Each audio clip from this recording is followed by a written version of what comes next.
It's 8:30. Good morning. I'm Ian Crouch with Hunter News. Investigations continue into a fatal crash at Lake Munmora in southern Lake Macquarie. A Subaru Forester and a Ford Ranger collided at the intersection of the Pacific Highway and Elizabeth Bay Drive at about 11:45 on Saturday night.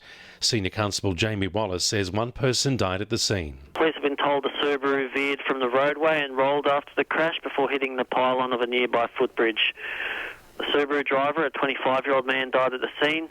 The Ford driver, a 33-year-old woman, and 3 passengers were treated by paramedics and taken to John Hunter Hospital in a stable condition. Derby Street retailers believe strength in numbers will get them a fairer deal when it comes to rates and rent. Construction of the light rail and other building projects around the city have been blamed for a 30% drop in trade along the popular strip, with 15 businesses either being forced to close or move. Shopkeepers have formed the Traders and Makers of Newcastle Group in an effort to lobby council and landlords for rates and rent relief as they struggle to stay afloat. Around 50 people have already joined the group. Hundreds of people are expected to turn out to Club Macquarie at Argenton tonight amid growing concern about proposed council changes relating to lead contamination caused by the former Pasminco smelter. Council wants to implement a standard remedial action plan, but residents want the current tailored solution approach to remain. They also are worried about having to bear the cost of any future remediation and management of their properties.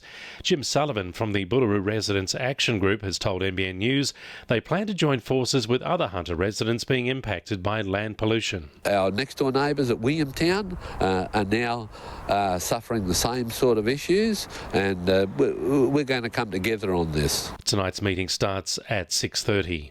A restaurant owner is one of several people caught up in a crackdown on illegal crab fishing which has reached Port Stephens. Fisheries officers inspected a Southwest Rocks restaurant and seized a number of crustaceans when the owner failed to produce documentation showing the crabs and Balmain bugs had been obtained legally. The Herald says it comes after a commercial fisherman was fined $750 for using illegal traps to catch crabs in Tilligary Creek. And Cessnock residents are being told to ignore phone requests for payment of overdue rates from people pretending to be from council. The phone scam came to light when people who don't own land or property in the Cessnock area started receiving calls demanding payment. Council says the calls are not genuine and people should hang up and let council know. 2NURFM Sport. Newcastle Knights prop James Gabbard is hoping to avoid suspension if he takes the early guilty plea after being penalised for a late hit in the match against the Bulldogs on Friday night. The NRL judiciary has charged the 26-year-old with dangerous contact. If challenged, the Samoan could risk a one-match ban.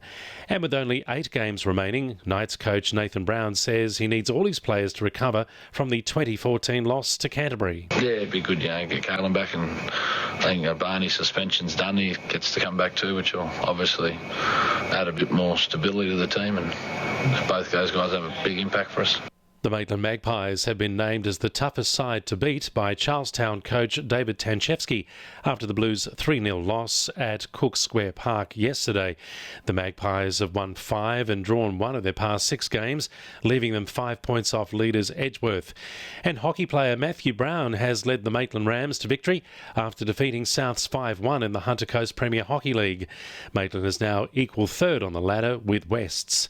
And the winning numbers in Weekend Lotto are 16, 5, 18, 41, 22 and 36, and the supplementaries are 1 and 7.